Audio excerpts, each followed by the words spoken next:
to discuss today. I will give you the insights from various perspectives so you know how to prepare and how to ensure that you are selling the best version of yourself. So without further ado, let's kick off. So as I said, this is the interview preparation for the data professional. It's a webinar that I have created to ensure that people are not just job ready from a technical perspective, but are you using the right tools to help you prepare? So the first area I want to talk about in any interview preparation is your research. Now, what kind of research do you do about the organization before you actually get there? So as we do in everything in life, everything requires planning. And the only way you're going to plan is if you do adequate research in order to ensure that you have all the information you need so that when an interviewer comes at you with various questions, you're very prepared to answer them. Now, with research, I've broken it down into three categories because there's actually three categories of research. So you have the company research. So that's the background on the company, their competitors, and their position in the market. So when we're talking about company research, a lot of people just say, well, I need to know who the CEO is, who my hiring manager is, how long has the company been in existence, etc., etc. While that information is good, that information can be found everywhere. And that's the research that everyone is doing. What you want to actually do is research on things that are not so obvious to the eye, and also things that will make the interviewer think, oh, wow, this person is really interested in our organization for them to have done this kind of research. So the kind of research I'm talking about is company turnover. How much money did they make last year? What kind of interesting projects do they have coming up? What kind of awards have they won? What is their, any kind of information that is not so obvious to the eye, because Google's your friend. All of these things you can find on Google. So rather than going to the company website and looking at the About Us, look and use your research to find out about things that are not obvious on their website. Also, you can also, if you can, depending on the relationships you have, also see if you can talk to other employees to understand what the nature of the company is or what things are going on internally that you may not be able to find out on the internet. So when you're researching the company, you have to be very strategic about the kind of research that you do, because that shows the employer that not only do you just want to work for our organization, you're actually interested in our progress. So leave your company research to be as wide as possible, and this will help you while you're speaking to the employer. And I will give you examples of how this information will help you.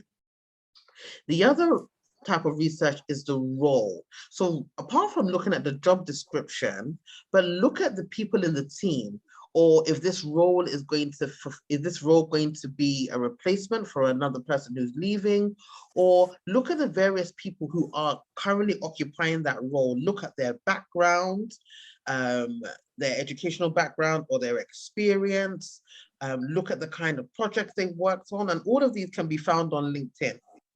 So use LinkedIn as a tool to research about the people who are currently in that role. And if you, as I said before, if you can, reach out to a few of them. You don't need to tell them that you're interviewing, but you can come from an angle of, oh, you really like the work they're doing. How do they find the organization? And use various methodologies to get a bit more information about the role itself, apart from the job specification, because job descriptions are very generic. It doesn't really tell you about the culture. It doesn't really tell you about the role itself. It just tells you about your day-to-day activities. So, look into the role a bit more. Look at where the role sits in terms of the organizational structure, and do a bit more research, again, the background research on exactly what skills are required for the role through other people. And as I said, doing your research on LinkedIn, look at the previous backgrounds of these professionals. So and see if you can find some trends. So did they go to a certain university? Did they study a certain course? Do they have certain work experiences? It just gives you an idea about the role and the people who are currently occupying the role. Then the other research is the hiring manager. Now, doing research on the hiring manager is actually quite imperative because you want to get an idea of the person you're meeting. So when it comes to engaging them, you can understand the approach to take. So again, LinkedIn is your friend. You can actually Google the hiring manager, know what their background is as well, how long they've been in the organization, and see also if there's any kind of soft skills or any kind of similar interests that you and the hiring manager have that you may be able to leverage on for future reference. So maybe the hiring manager is an alumni of your university. Maybe the hiring manager likes to play golf. I'm not saying that all of these will be written on LinkedIn, but if you can look at through LinkedIn and see if you can find some information about the hiring manager, or sometimes you can just put their name in Google. They may be a very thought leader that they may be written articles before, or they've done some things outside of work that you can use that information to find a common ground in your interview. So imagine, for example, if for example, I'll use myself. I'm here with you guys doing a webinar, and somebody reached out to me and said, oh, I really like the webinar you did with Cindy. It was great. It was this, for example. We've already built a rapport because maybe you're already studying data science and I'm doing a webinar on data science, and that automatically builds a rapport. So research in a hiring manager is to find different things you can use to build a rapport in your interview. So these three areas of research are things that are going to set the foundation for the actual interview itself. Okay, so I did mention this company research. So as I said, I'm now putting it into context so you can actually see it in text form. So as I mentioned, your company turnover. If it's a startup company, then research their series rounds, money raised, their investors. Again, all of this information can be found online. Again, company achievements. Did they win any awards? Did they launch a new product? Did they enter a strategic partnership with a few brands? So any kind of information that you have that you know you can leverage on in your interview. Again, the same with the role. Is it a new position? How many people are in the team? What are their professional backgrounds? What kind of key attributes have you found that they have that you can leverage on? Again, this can go into reaching out to people on LinkedIn with the rules that you are interested in them as a professional and the work they're doing within the organization, and see if they can be a bit more forthcoming about the work they do within their organization. Again, just like how I touched on before with the hiring manager, it just gives you some insight into their type of profession, and just gives you more information into them and areas where you can find some bonding. Okay, so dress code. Now, this is quite I wouldn't say a touchy topic because, depending on the organization, depending on the sector, it can really vary. So what I found is that with startup organizations, in the new tech industry, they might be a bit more laid back and they may look at dress codes that are smart casual. Whereas if you're working in a bank or in a corporate organization, they are very much about corporate dressing, because regardless of wherever you sit in the organization, you still may be in a client-facing role. So they are more about, corporate wear. So when you're deciding on what to wear for an interview, you also have to look at the culture of the organization, as I mentioned. So, and you can generally tell the culture of the organization sometimes through their website and the colors they use and the demographics and things like that. Sometimes it could just be from the kind of posts that they put on LinkedIn and their social media handles. Sometimes you can get a feel for a company's culture by their communications, their branding, their communications, their engagement. You can get a sense of their culture. But at the same time, to kind of keep it safe, for men, I would say keep a nice plain neutral shirt. So your grays, your whites, your sky blues, your navies, your blues, and the blacks. And depending on the culture of the organization, with a tie or without a tie. So as I mentioned, in the tech firms that are, quite, young, dynamic, or you know, the more laid back, they might like smart casual. So in that case, you don't need to wear a tie. But in a case where you know, they're more banks or financial services or a lot more corporate organizations, it might be necessary to wear a tie. So it's all about gauging the culture of the organization through your research will determine how you would address the situation in terms of your dress code. Or in the terms of you do want to wear a suit to play it safe, I would suggest stick to plain colored suits, guys. So, you know, again, your grays, your blacks, your navies, stay away from overly patterned shirts, because you don't want the interviewer to be distracted by the busyness of your attire. You want them to focus on you and the deliverables that you want to talk about. So keep your attire very simple, very plain, and, you know, less busy. Okay, so for the same for women, keep it very simple, very plain in terms of, you know, the bottom half of your outfit. Now, in terms of colors for the, you know, for the top half, look at colors that complement your skin. So, I mean, there's nothing wrong with wearing red. There's something wrong with wearing blue, something wrong with wearing navy, as long as it complements your skin tone. So you want to take away the attention from your outfit and be more focused on you. Definitely, as professionals, we'd have to dress the way we want to be addressed. So keep it very smart, simple, and corporate, but at the same time, wear things that you know that complement you. Because as we know, in not just in interviews, but in the way things are generally in life, we have to dress the way we want to be addressed. If you go to if you notice when you go shopping, you notice that people pay, maybe shop assistants pay more attention to the people who are dressed well, because in their mind, they may feel that they may have more money to spend. This is just a psychological thing, unfortunately, that we have to deal with. We're in a world where we do judge a book by its cover. So we have to appear the way we want to address. So in terms of dress code, keep it minimal with women, even with makeup. I'm not saying that you should, you know, downplay your makeup, but look the way you want to be addressed in a corporate setting and be able to differentiate what you would wear to hang out with your friends and what you would wear to be addressed in the corporate world. Because as I always say, you never get a second chance to make a first impression. First impressions always count. Interviewers are not only just looking at what you say and how you say it, but they're actually looking to see if physically you have the corporate dress sense to blend into their organization.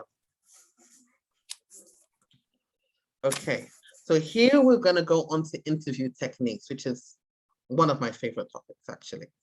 So interview techniques. So interviewing is a skill set. It is something that you learn over time, how to be able to interview strategically and successfully. There are techniques for interviewing. There are techniques for answering questions. There are techniques for engaging a hiring manager without them actually realizing that you've engaged them the way you have. Now, one thing that I will tell you in interviews is how you answer a question is almost very critical in the way an interviewer will receive your answers and look at you as a professional. A lot of people make the mistake of talking too much and saying so many things without saying anything.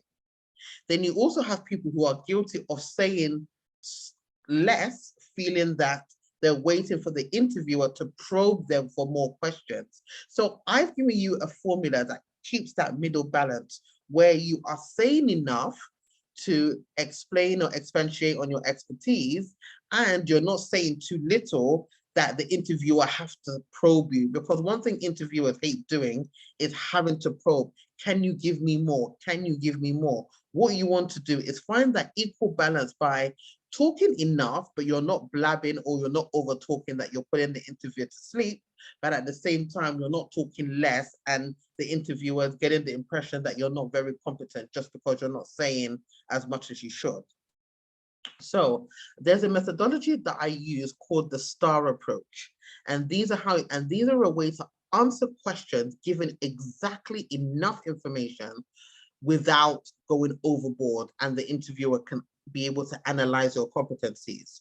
So STAR stands for situation, task, action, and result. So the situation is set the scene. The task is what were you asked to do? The action is what did you actually do? And the R is what is the result of your actions and how did it affect your organization? So, for example, a lot of interviewers will say to you, tell me about a time where you were able to, manage this data, or you were able to engage in this project. So here's an example. Okay, so here's an example of an answer you would give. So we were working on a customer churning project for Zindi.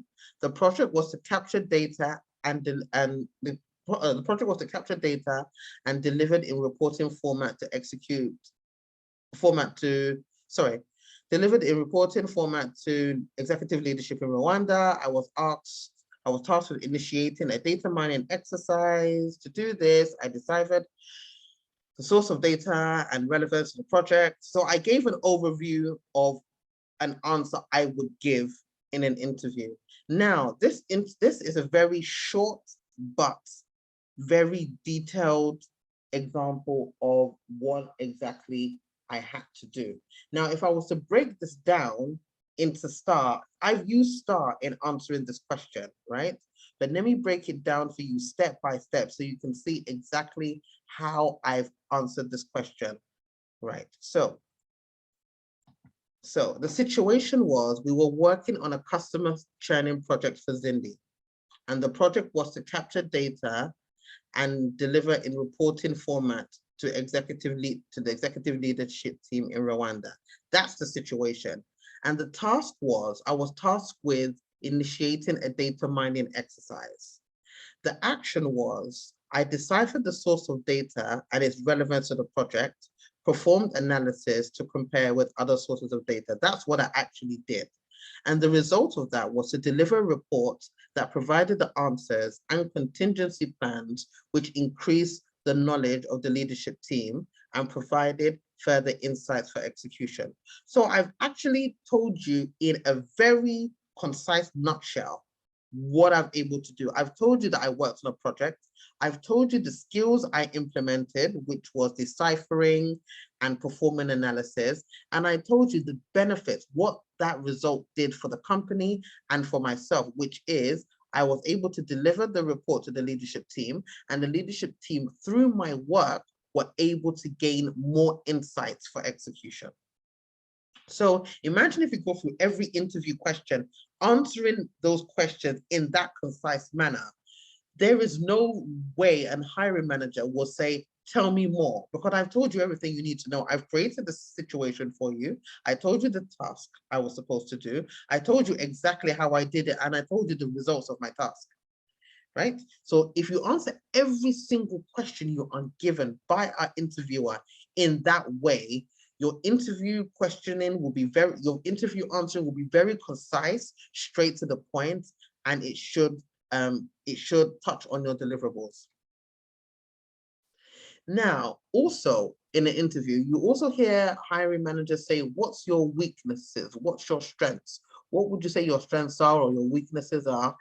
Now, a way to prepare for an interview is to actually do a SWOT analysis on yourself. Now, when you hear SWOT analysis, you usually hear it in marketing in terms of strategy, what are the strengths, what are the weaknesses, but you can also use a SWOT analysis on yourself to self-analyze your strengths, to self-analyze your weaknesses, and learn how to leverage on that to be a better data professional. So looking at your career to date, or your education to date, or even as an entry level, middle level, senior level, wherever you are at your career, you can answer these questions comfortably.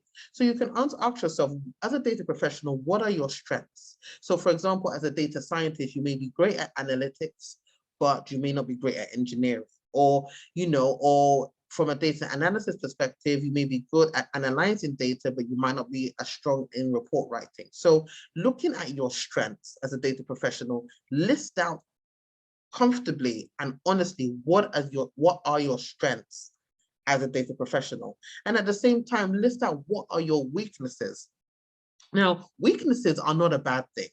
What weaknesses do, it shows your area of development, your area of professional development. So if you are aspiring to be a data scientist and maybe you are not so great at analytics, then that's an area that you can take professional development courses on to strengthen your expertise in that area.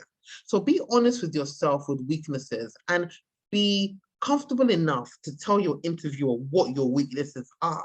But what you will do is use that to your advantage and say, well, I know that my strengths, my weaknesses is maybe spending too long on a task, or I know that my strengths are not really in analytics, but what I have done to develop myself is I've worked on a lot of professional development courses, provided and worked on a lot of projects, or participated in a lot of competitions to strengthen my expertise in that area. So you don't just give a weakness and leave it there. You give a weakness and you turn them into positive. So you tell your interviewer what you are currently doing to turn that weakness into a positive.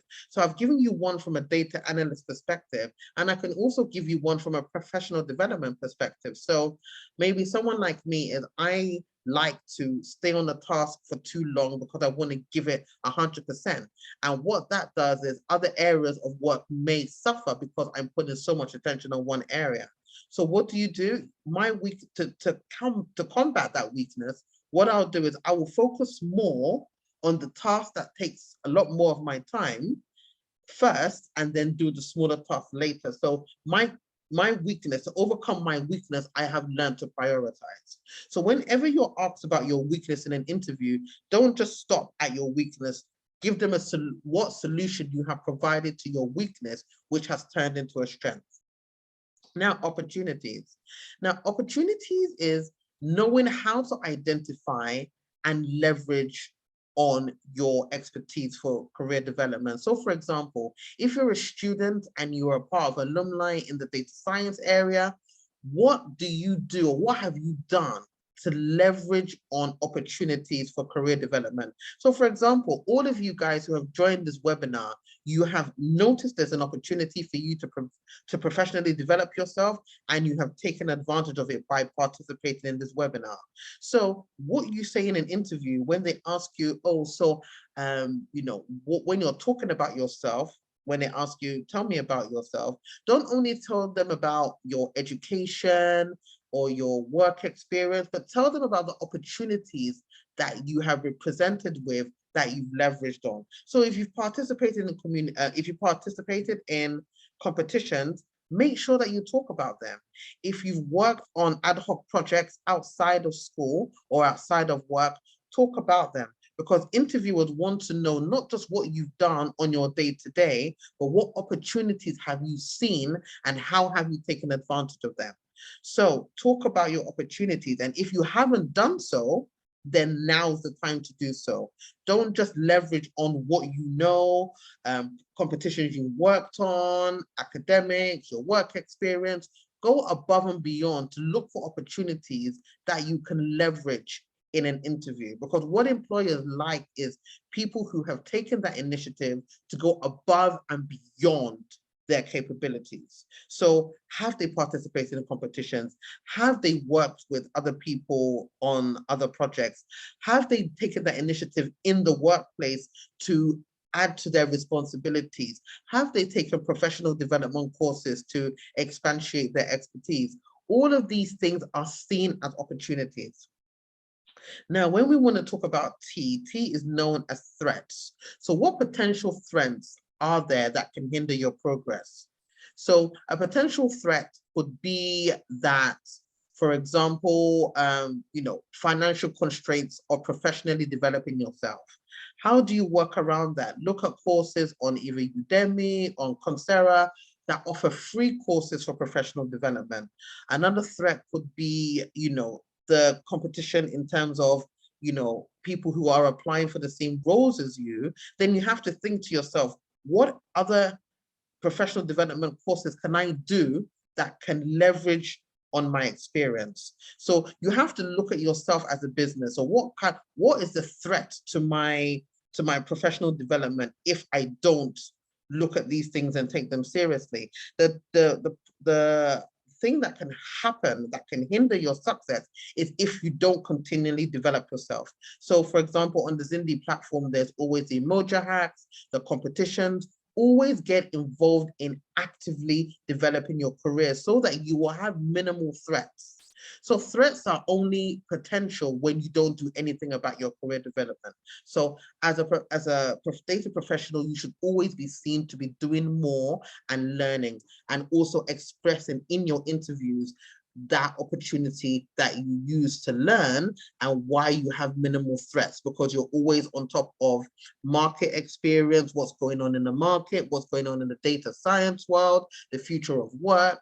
All of these things are things that you should be looking into regularly so that you will have less threats in your career. And what this analysis does is it doesn't only help you answer questions in an interview, it actually keeps track of yourself as a professional and the things you need to do in order to remain relevant in an economy where jobs are changing every time. The economy is growing, the market is becoming volatile, and you really need to stand out as a data professional in a very competitive industry where talented professionals are many and opportunities are few. So now, here are my top 10 questions to ask an interviewer. Now, there's a very, very great trick to this that I've learned over the years.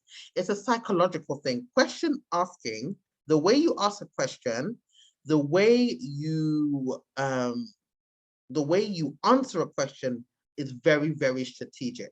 And I'm going to give you my top secret, guys. So you guys are lucky to be on. This is like my top secret of how to ask a question and sell yourself at the same time, right? So here are my top 10.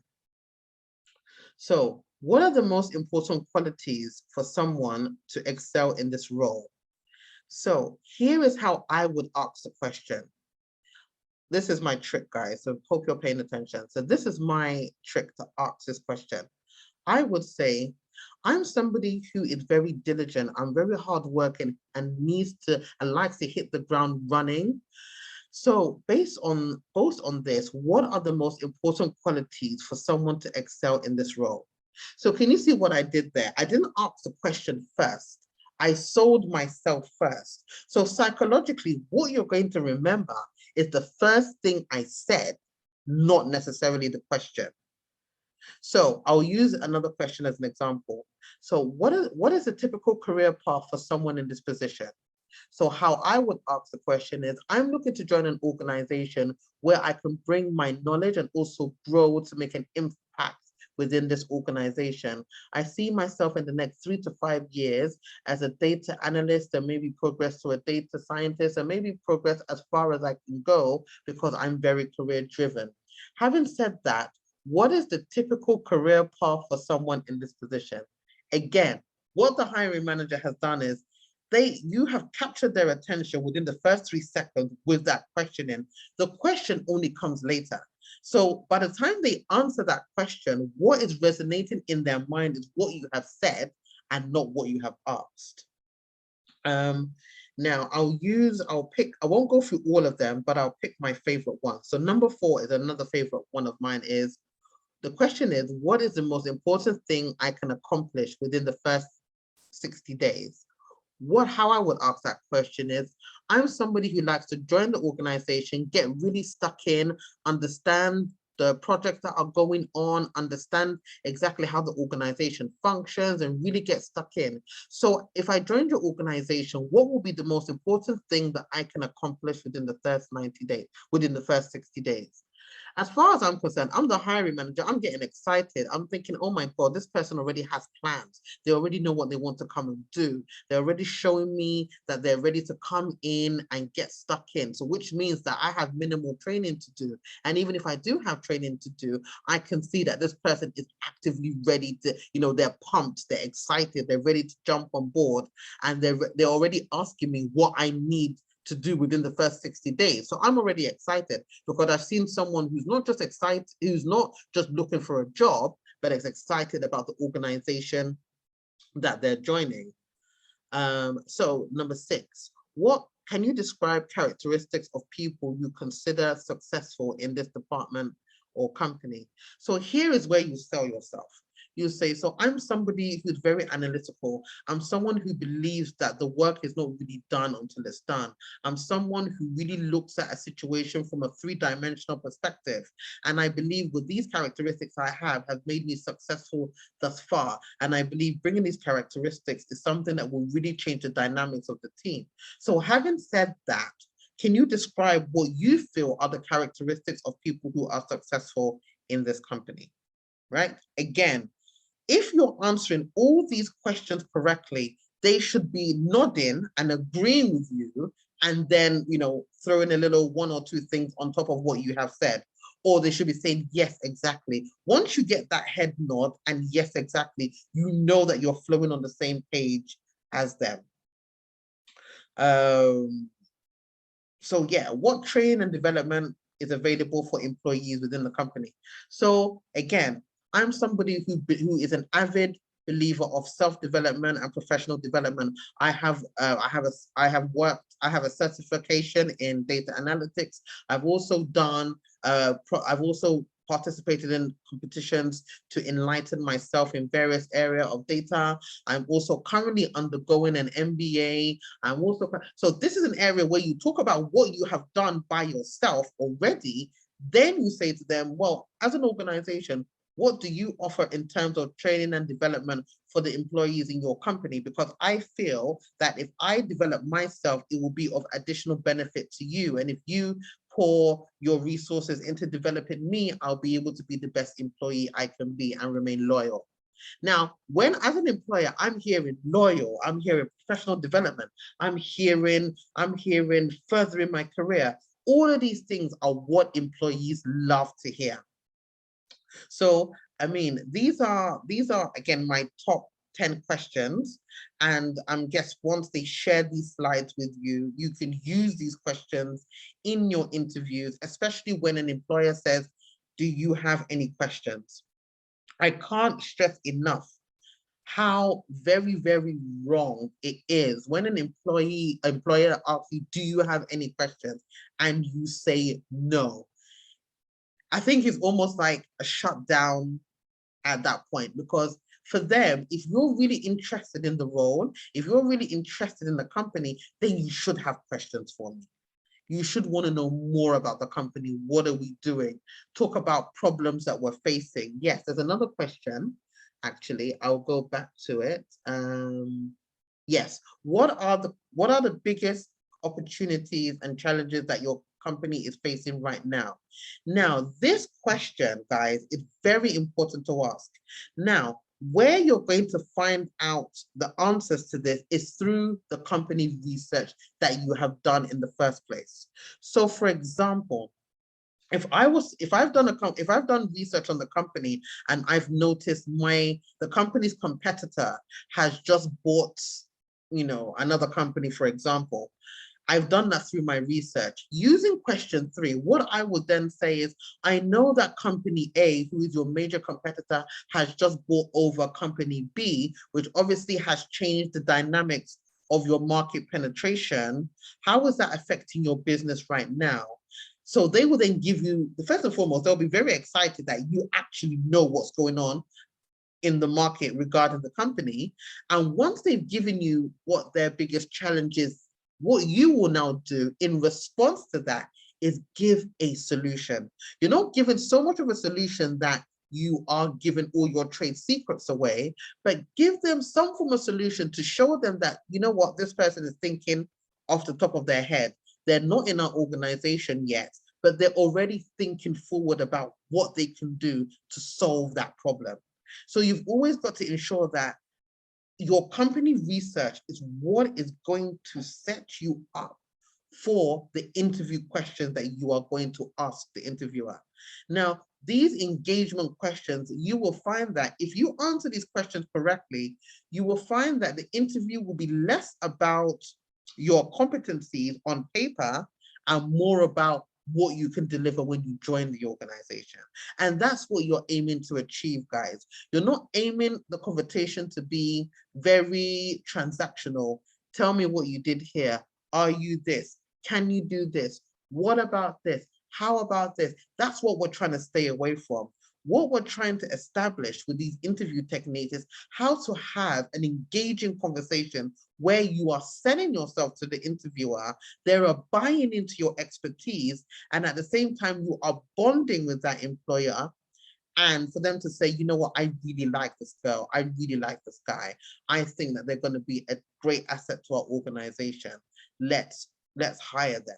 And what you will find as well is that with this questioning, it will open the doors to many other areas that the interviewer may not even have thought about. So as I gave you the example of question 3, what challenges are they facing? From there, you can provide a solution.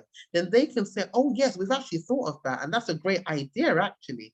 Then from you having that great idea, they'll be excited for you to come on board to implement the idea you've just given. So always be very confident and have that engagement with the employer. So in terms of, questioning, ensure that before you going into an interview, pick at least 5 of these questions to ask.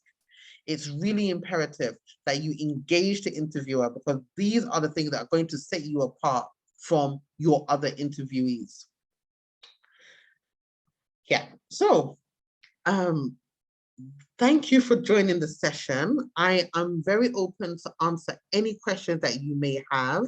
I didn't want to deep dive so much, so that I can give you guys an opportunity to ask any other questions that I haven't touched on, and to shed some light on some experiences that you have had, and see if I can be of help in, being able to prepare you further for interviews.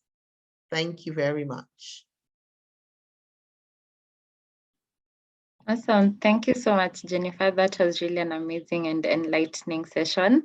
Maybe we'll open the floor for anyone who has questions.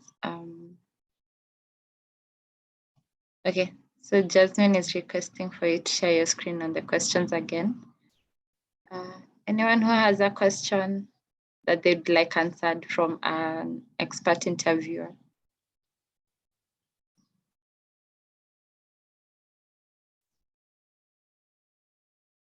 You can have it on the chat, or you can raise your hand. Maybe as people are writing. Okay, there's a question by Ruth. Ruth? You can, okay, just a moment. Yeah, you can try and mute yourself now. Thank you, Jennifer and Delilah. Now, I might have joined a little bit late, but I just wanted to ask about the salary negotiation bits. When do you know when to stop? Because we're always told from YouTube, you see, you turn the question, what are you willing to offer?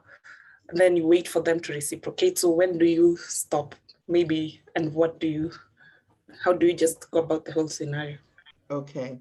So for every role, what I'll also start with is every company has a budget. Before they even started recruiting for the role, they have a budget. And even within this budget, they have wriggle room. So what I call wriggle room is, they have room for, I would say, give or take 10 to 15% wriggle room of the actual amounts that they have quoted for a role. So in order to first and foremost reduce the level of negotiations that need to be made, ensure, depending on whether you're going for a recruiter or direct hiring manager, it's always great to understand what the budget for the role is initially, right? That's first and foremost. Now, if they ask you, what are you currently earning? Not that I'm telling you to lie, but, in terms of, your remuneration, everybody aims to go slightly higher than what they're currently earning.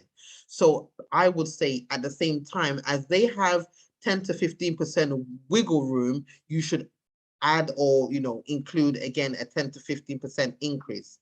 Now, in terms of negotiation, if you get to the end of the interview process, by this time, they should already know if you fall within their recruitment process.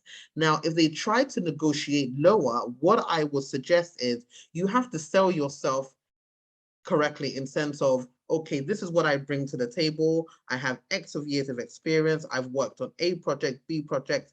I would, sell yourself as a pitch and say, I am being paid market rates. I have looked at research and know what people in this role are being paid, and what I'm asking for is not far off what the industry rates are. So the more you stick to your guns and show that you've done research, and again, if at the beginning of the recruitment process the salary has always been defined, then you will definitely have less negotiation. But what I will also suggest is do not go too low below what you're currently earning, because you will not get job satisfaction because you'll feel you've been cheated. Awesome. Thank you, Jennifer. You're welcome. Thank you so much, Ruth. I think we'll have Mohammed, then Robert, and then follow up on the chat. Mohammed. Thank you, Mrs. Jennifer. You're welcome. It's been a great section. So what I want to ask is that having an entry level, are we applying for an entry level in the data profession? Yeah. That you don't have much experience. So what should be the talking point? Because like using the STAR principle now, you have to talk on what you have worked on, challenges you have faced, and how do you sell yourself in that regard? As a student, you can, because even within your coursework, even within your schools, or even within competitions that you've worked on, or even any kind of, this STAR methodology doesn't necessarily, is not just applied to people who have had work experience, but for people who have worked on any form of project, whether it's a competition, whether it's a, whether it's even within your assignment, you were given a task to do, when you're given assignments, you're given a topic, right, in order to do, and you're given a task and you have to deliver on that task. So even that, you can still use the STAR methodology in that regard as well.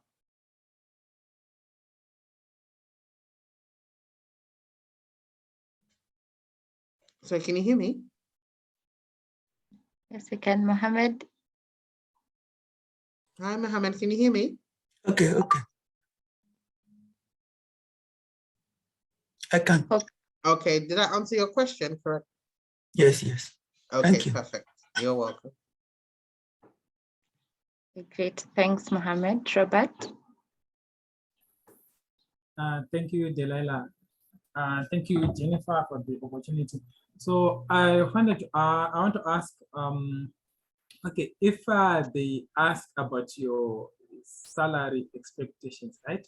Then yes, previously you have tried to research what the person currently occupying that position is earning, but unfortunately you are unsuccessful in trying to get that information. Also, maybe coming from a perspective of a junior, someone who is just graduated from university, and they've never worked somewhere, but are still asked about a salary expectation. How can you go about tackling that question? Like, I've come from two perspectives. Yes, you worked before, but you didn't manage to get information on how much the person currently occupying that position is earning. How can you approach the salary expectation person?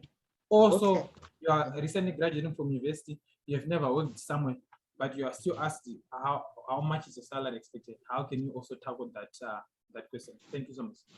Okay, so the good thing is that a lot of resources are out there, especially online, and also you can speak to fellow peers in the industry to ask what is the market rate for an entry-level candidate. So, for example, as I said, apart from resources online, you can speak to current peers who are, that in the data science world, and say, okay, roughly at somebody with 1 to 2 years experience, what is the average salary. So you can actually do your research and find out exactly what is, you know, market rate, the average salary is for someone with your expertise. Now, you have to look at, when you're looking at salary and expectation, you have to look at what it is you also bring to the table in order to command the kind of salary that you're asking for. So, and this is why I'm very, very big on people who do professional development courses, because the more courses you do, the more exposure you bring to yourself, the more salary you can command. So if so for example, if they're saying an entry entry level data scientist is at, I don't know, let's just say between 1,000 and 1,005, right? If I haven't done any certifications, or if I haven't participated in any competitions, and I'm straight out of university with kind of very little hands-on professional development experience, then ideally I would stay closer to the 1,000 end of the bargain, because an employer would not tell me that that's unreasonable. Whereas if I've done maybe a few certifications, I've participated in some competitions, I've had some form of exposure to the outside world, and I can go closer to the 1.5 mark and justify it to the hiring manager by saying, look, yes, I may be a straight grad, but I've participated in this competition, I've learned this skill, I'm currently studying for this course, I have more bargaining chips to offer than somebody who hasn't done much. So that's the way to kind of judge or kind of position yourself in terms of salary expectations. Thank you so much, Jennifer. You're welcome. Great, thanks, Robert. So I'll just go through the questions for you, Jennifer. There's one that was asking, what if you don't have an experience, let's say like a student? I believe that you answered that. Yes, I did. So just using your dissertation, tasks that you're given by your lecturers, projects that you've worked on in or outside of school, you can still, when you're talking, and the interviewer will remember, they know that you're a grad. They know that you're fresh out of university when they interviewed you. So use the STAR methodology to talk about things you've done in school or outside of school. Great. Thank you. I hope that has been answered.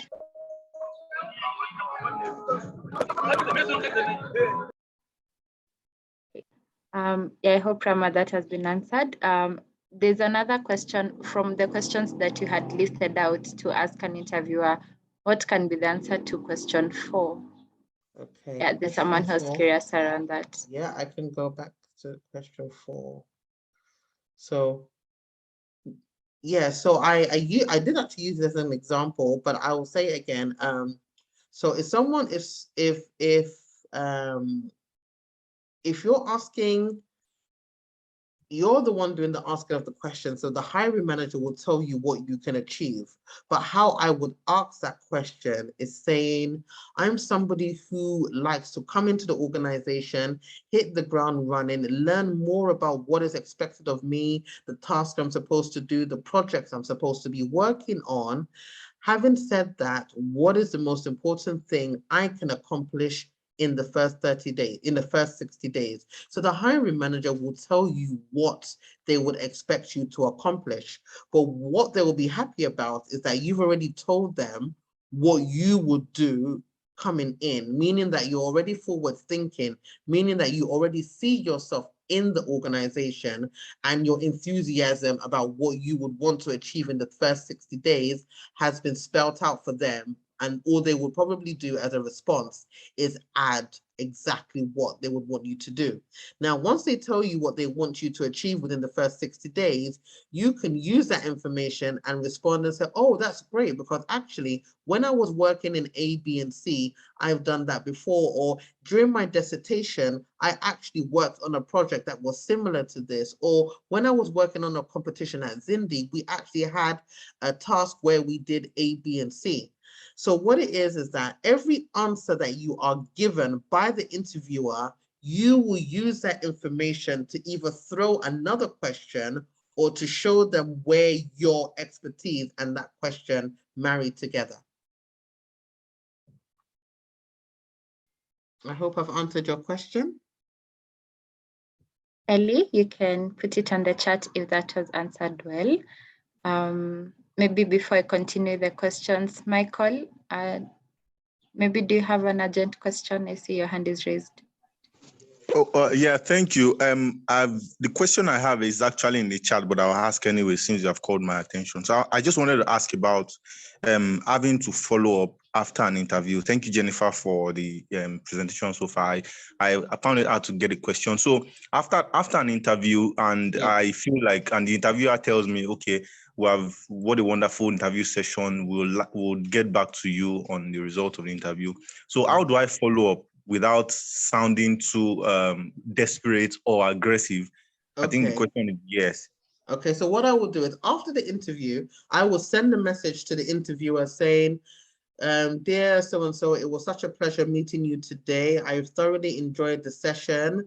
I really appreciate the way you opened up to me about the role and its challenges. And I believe that given the opportunity to join the organization, I believe I'll be able to deliver on your expectations. I look forward to hearing from you soon and possibly engaging with you further, that kind of thing. Oh, cool. So sorry for just to follow up again. So there are some organizations, their communication line is so, how do I put it, so closed that you may find it hard to probably be able to do this kind of follow up with the mail you have been provided. Maybe they have been provided with mail of probably the admin officer, for instance, that you share the mail with. So how do I ask, or maybe get a contact that can reach the hiring manager directly? Or how do you So technically, if you look on LinkedIn, right, or if you go to the company website, you'll find that everyone's email address is quite similar. So in a sense of, for example, Zindi.Africa, right, is the website for Zindi. So everyone's email, and then you'll see that it might be careers@zindi.Africa. So one way could be the email. Usually the email is either the name dot surname at the company, or the first initial and the and the name at Zindi.Africa. So but some of these email addresses are very easy to find, to be quite honest with you. And if you even Google their name and the company, you will find that their email address has been written somewhere. So that's one way. That's one way of finding out how to follow them up directly. And secondly, the most easiest way actually is if you find them on LinkedIn and send them a message. Because once you know their first name and their surname, and you know the company, more than likely they'll be on LinkedIn. So you can send that message as a message in their LinkedIn. Yeah, thank you very much. Thank you. You're welcome. Okay, thanks. I think I'll just go back and forth the chat and those who raise their hand. So on the chat, there's a question on how can I sell myself very well if I'm just starting out, when I have only worked projects from courses and not any project in the field. Yeah, so even if you've just worked on projects, that in itself is still experience. So in some of my previous webinars, I've said all experience is experience, whether it's paid experience, project work, volunteer. These are still experiences that you can use the STAR approach to sell yourself to any hiring manager. What you guys need to understand is before they shortlisted you for an interview, they know your level of exposure and your level of expertise. So what these interview techniques is how to sell yourself above and beyond what they are expecting. So if you are, again, a student or with minimal experience, you haven't had work experience, and you've worked on projects, then use the STAR approach to talk about the projects you've worked on. Use the STAR approach to talk about volunteer work you have done. Use the STAR approach to talk about any kind of experience that you have had, paid or unpaid. It will still be relevant in any interview process. Just to follow up, I think they mentioned also not in the particular field, maybe I'm coming in from healthcare or something, right. and they jump into data science, yeah. Okay, so if you're coming in from another sector, then what you can and you are working on projects as well, what you can do is you talk about your transferable skills that are relatable to the data profession. So for example, if you're coming from IT, IT is still a very analytical sector. You still have to be very methodical. You still have to be able to prioritize. You still have to be able to be technical and analytical. So use those skills that make you great at what you are doing now and use them as transferable skills to the data profession. Awesome. Thanks, Jennifer, on that. I hope it was answered well, Helen. So we'll have Nee take over. Nee, I think you raised your hand. Yeah. Yeah. Hi. Thanks for the opportunity to speak. Hi, Jennifer. Thanks Hi. for this awesome presentation. Thank you. All right. So my question is, first of all, I'm the kind of person. Can you hear me? Yes, I can hear you. Hello?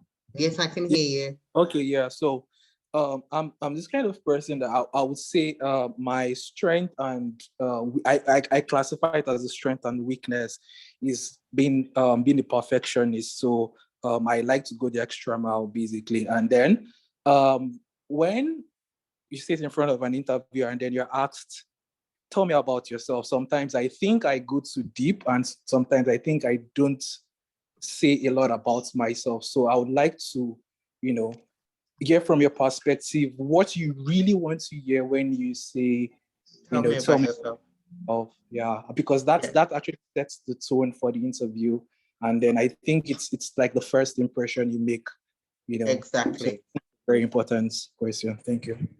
Okay, so tell me about yourself. Funny enough, I actually did something like this on a previous webinar. So when an interviewer says, tell me about yourself, they don't want to know, oh, my name is Michael, I have 2.4 dogs, and I grew up in a boomer show on the light. That's not what they want to know. When an employer tells you, tell me about yourself, they want you to give them a snapshot of your career journey to date. So for example, my name is Jennifer. I'm a talent acquisitions manager. I have 16 years experience working across Europe, Middle East, and Africa. I studied I studied human resources because of my love for people. And then I also got a certification in the HR field just to solidify my experience in the HR field to learn global practices in order for me to do my job efficiently. That kind of summary is what they're looking for. So they want to know who you are, experience you've had, why you have gone down that path, and what you're looking for moving forward. Okay. Yeah. Okay. That makes sense. Yeah. Okay. All right. Thanks.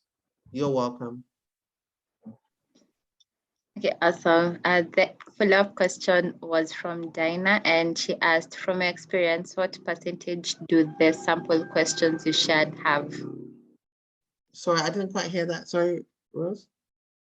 From your experience, yeah, what percentage do the sample questions you shared have?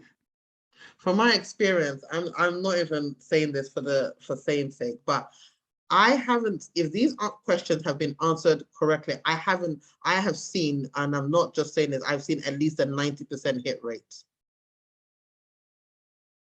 If they are executed the way I have spoken about it today, if they are executed, I believe it has a 90% hit rate. There's nobody that I have coached. These are what I've shared to you today is what sessions that I have one-on-one with people who are going for interviews as part of coaching.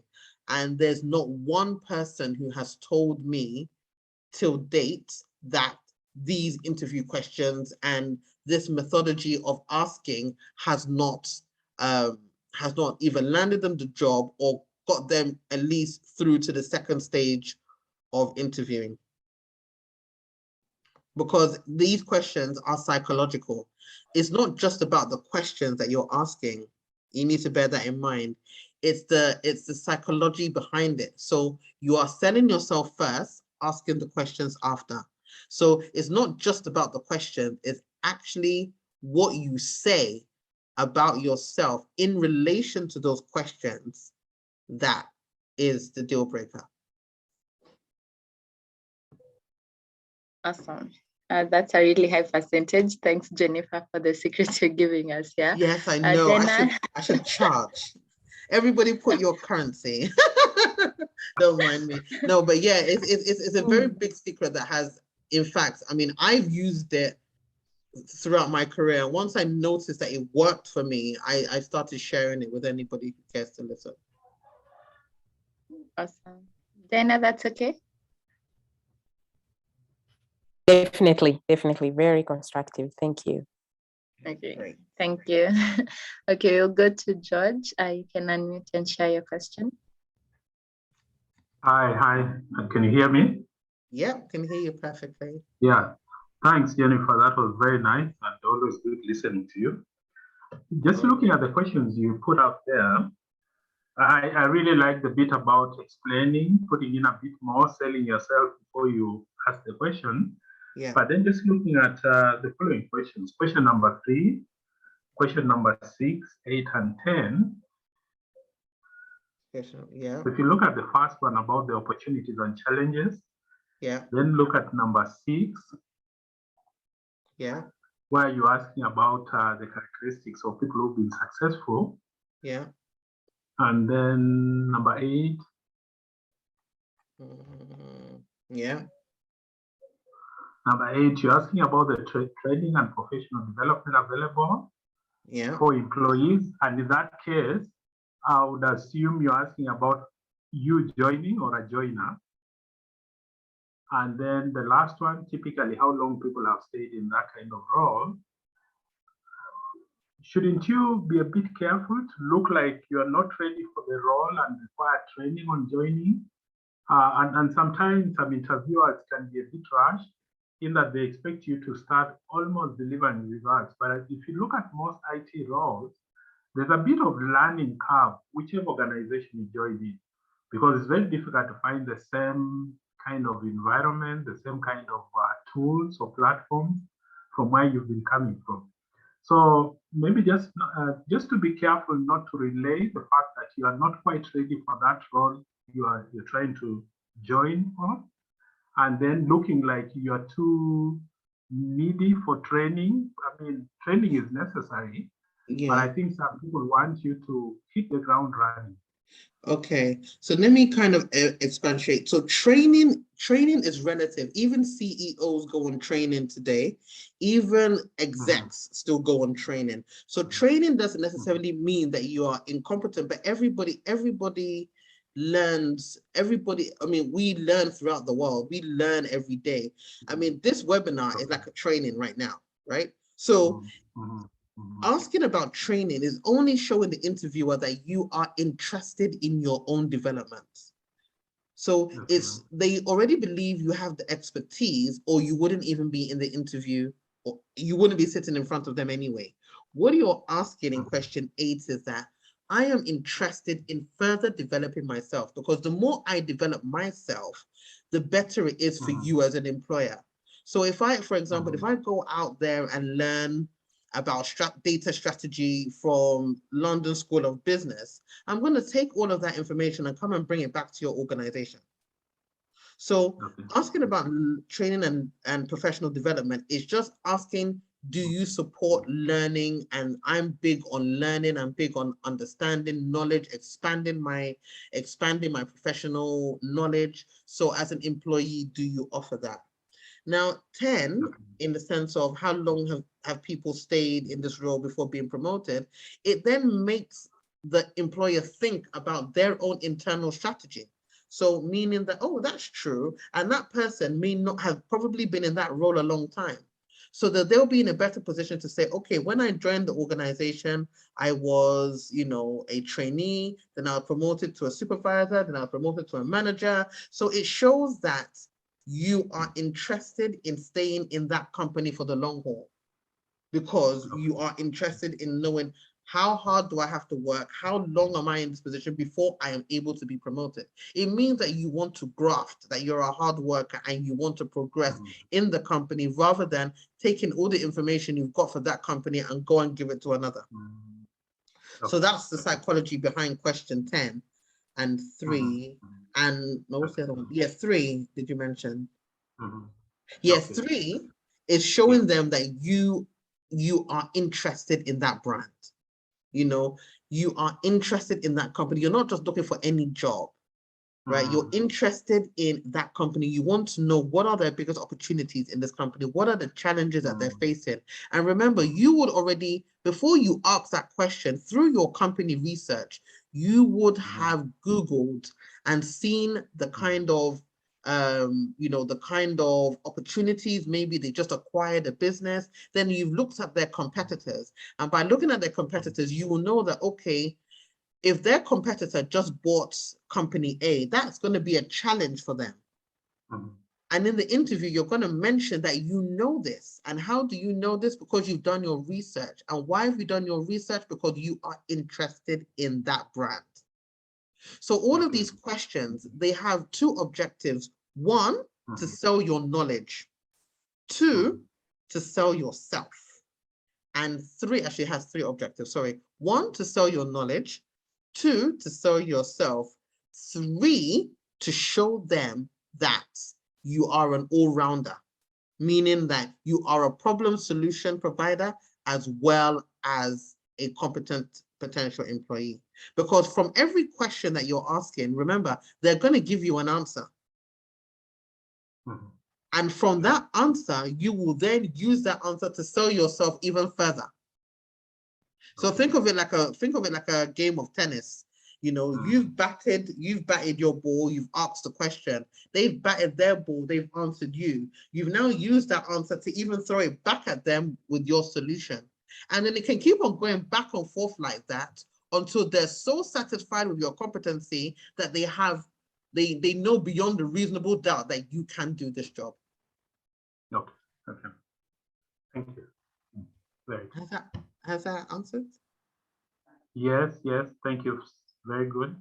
Perfect. Awesome. Thank you, Judge. So I'll follow up with a question by Brian. How can you advise a beginner who is breaking into the data field to approach interviewing? How can their CV stand out, being that they have less experience but have built some projects? Oh, so you're gonna have to tune into the CV writing webinar, because that's a very long question. So, but to kind of summarize it, I would suggest highlight on your transferable experience that you've had. So getting into the data industry, you know, there's certain skill sets that you would need to have. So depending on the industry you're coming from, I would suggest you highlight on those transferable skills and use them using the WHEAT methodology. That's why I believe you definitely need to look for the previous session on CV writing. If you use the WHEAT methodology that I've talked about before, which is explaining what you do, how you do it, the eventualities, the achievements, then you'll be able to use that with your transferable skills to highlight your relevance into the data professional world.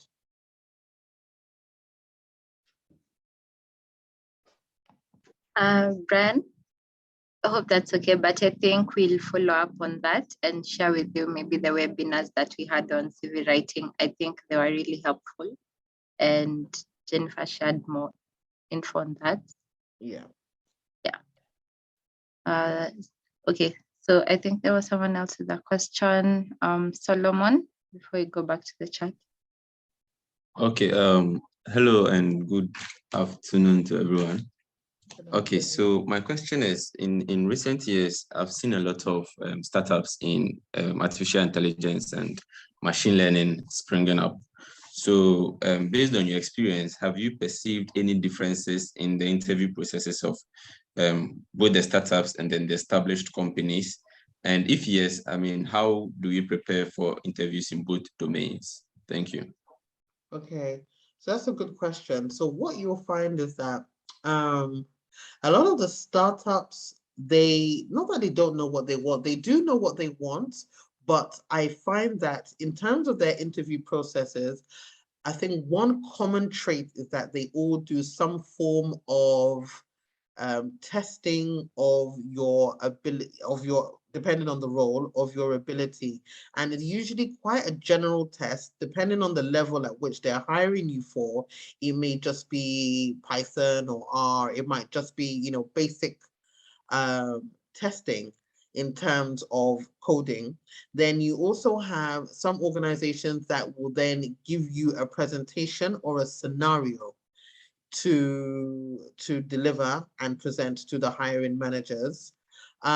So apart from these two, I don't see there's much difference in terms of the interview process. It's a mixture between your technical expertise and your personal expertise. So how well do you interview? Can you imbibe the culture of the organization? Are you a team player?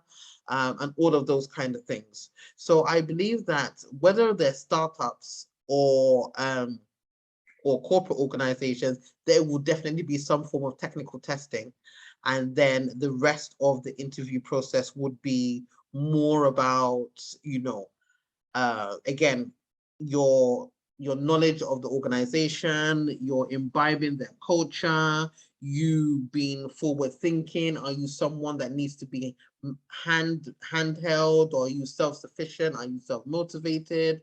A lot of all of those kind of skills will be deciphered during interviews like this.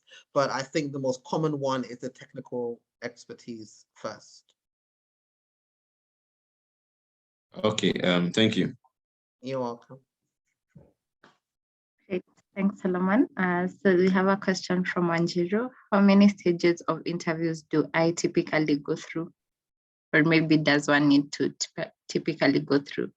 Well, it really ranges from company to company, so there's no real number. I've been in situations where there've been 3 interviews, I've had 4, I've had 2, but I would say most interview processes are a minimum of 2 and a maximum of 4. Okay. And the process of that, again, would be it could be initially a technical interview before the face-to-face, or it could be a face-to-face interview before the technical, and then it could be meeting hiring managers, senior managers, exec. So it really could go any way, but it just depends. It just varies from organization to organization. Awesome. Andrew, I hope that's well answered. We have, okay, I think Richard Taracha.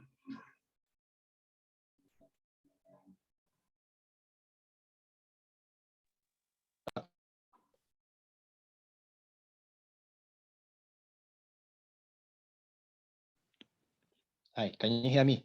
Oh, I can now, yes. Okay, thank you. So first of all, good afternoon and greetings from Kenya. Mine is rather an observation that I've made that it typically happens during the interview process. I don't know if you're familiar with the term ghosting. Yes. So it happened to me quite recently, basically, and depending on the company and the interview process, for most of these data analytics interviews, they present you the case study of which you need to find time in your busy schedule to undertake the case study that takes, I think, a maximum of 7 days, so that's a week, and then submit the case study. Depending on whether or not you did it to their standards, they call you for an interview where you get to present your project. So this happened to me. I did a case study. They called me for an interview with a few of the other department heads. I got to present my project, and the last thing they told me is they'll get back to me with an update. And that was back in February. Now we are heading to May. So my question is, and I think one of my fellow participants had asked, depending on the channels of communication. So what happens when they ghost you and you can't really get an update on how the interview process is is going on. Okay, did you follow up with an email? Yes, I did. In fact, 2 follow-up emails, 2 of them. 2 follow-up emails. Yes, okay. yes. So this is really, unfortunately, this is really on a case-by-case instance. So it may not even necessarily be, so one thing you could do is follow up in a sense of, okay, not that I haven't heard from you, but, thank you for, I interviewed back in so-and-so, thank you for your time. I just wanted to have some critique feedback on my performance so that I can use this to, improve on my interview skills, or if there's something that I could have worked on, come from that particular tip, because it may not necessarily be that they've completely ruled you out. It could also be internal issues where, maybe they've put the role on hold due to budgeting, other roles have become more of a priority, so on, so on, so maybe send them an email from a professional development perspective that, you just want to know if there's anything that you needed to work on, or is there anything that you felt was missing from your presentation, that from an informative perspective, and see what their response is. Okay, thank you, Jennifer. But just in addition to what you've just told me, what if you sent an email just asking for the feedback so you can in future cases you can improve on what you missed on? What if you sent an email that and still don't get feedback from them? And just to add to that, you get to see via LinkedIn that someone else filled that position and you still haven't gotten feedback from the company. Then they're a very naughty company. Yeah, it's just an observation, because I've also noticed in that many people are talking about the same thing. This thing about ghosting, it's happening a lot these days. Well, from Kenya, and it's happening a lot in Kenya. That's what I can. Unfortunately, it's just the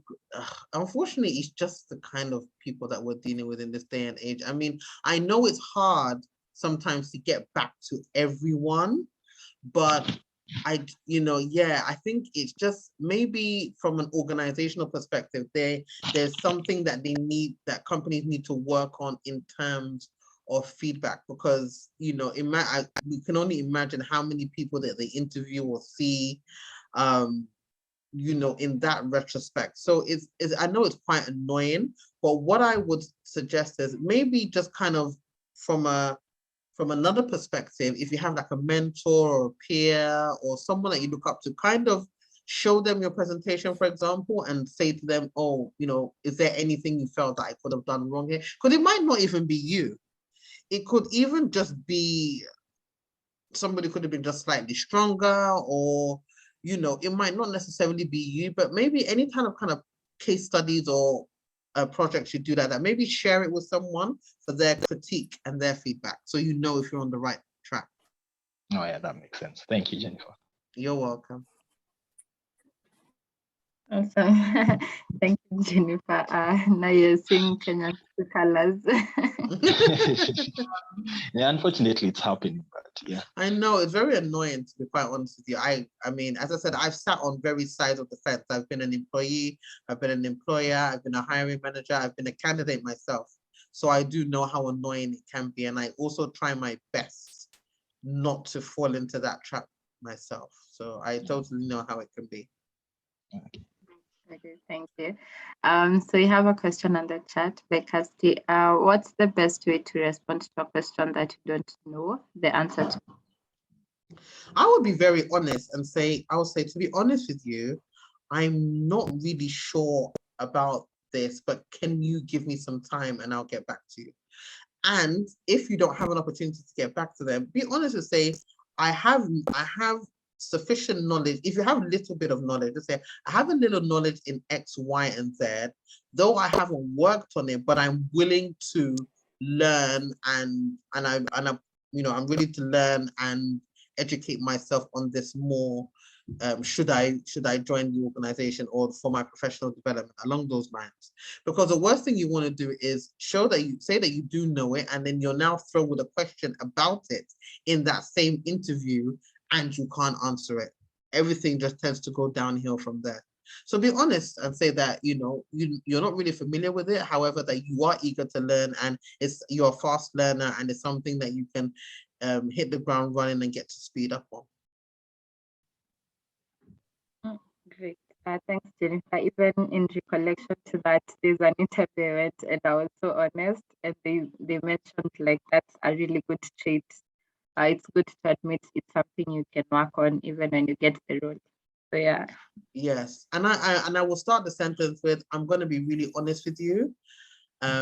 It's something that I haven't worked on previously. However, what I can assure you is that I'm a very fast learner, and I'm easily adaptable, and it's something that I'm sure I can pick up on.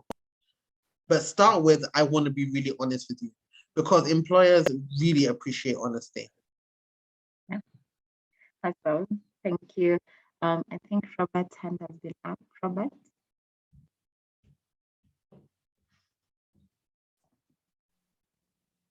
Thank you so much, Rose. Thank you, Jennifer, once again. I'd like to ask if the interviewer asks me, why are you leaving your current job? Obviously, okay, maybe the reason why I'm leaving, maybe the money is not that good, but yes, maybe the money is not that good. So how best can I answer that question? They ask me, why are you leaving your current job? Okay, first and foremost, I would not say that the money is not that good.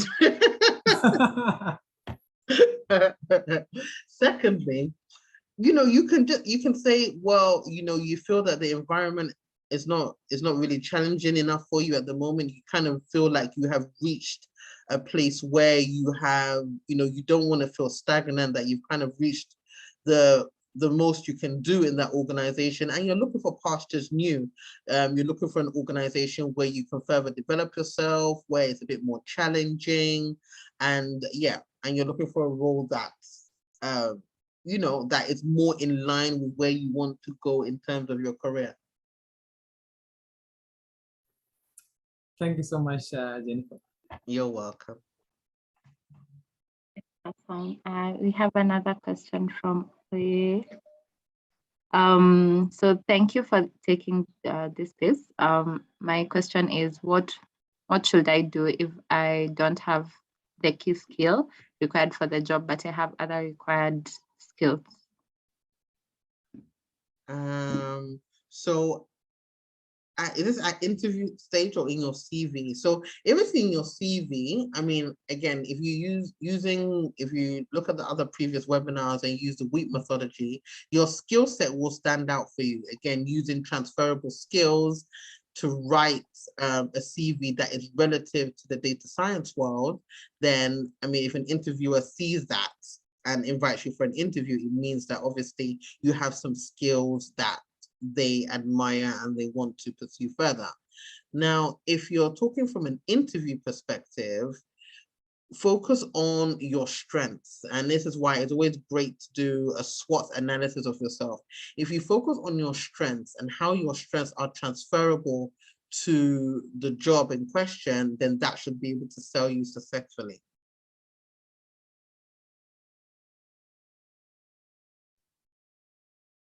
Okay. Thanks, Jennifer. I hope that has been answered. You can confirm on the chat.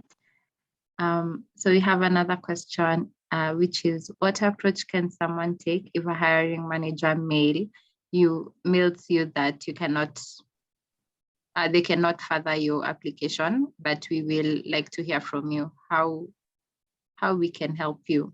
Okay, yeah. Yeah, so this is like an open ticket, really. So if someone says that, you know, we can't further with your application, but we want to know how we can help them. So you can talk about maybe intern opportunities, or you know, would they consider hiring you as an intern, or you know, that what's more important to you is getting exposure and development. So if they can agree to that, and if you then join them as an intern, if you do excellently well as an intern, then there's still a possibility they can find a place to hire you. So if someone offers you that kind of open ticket, I mean, say, you know, you very much would like exposure and experience in whatever capacity.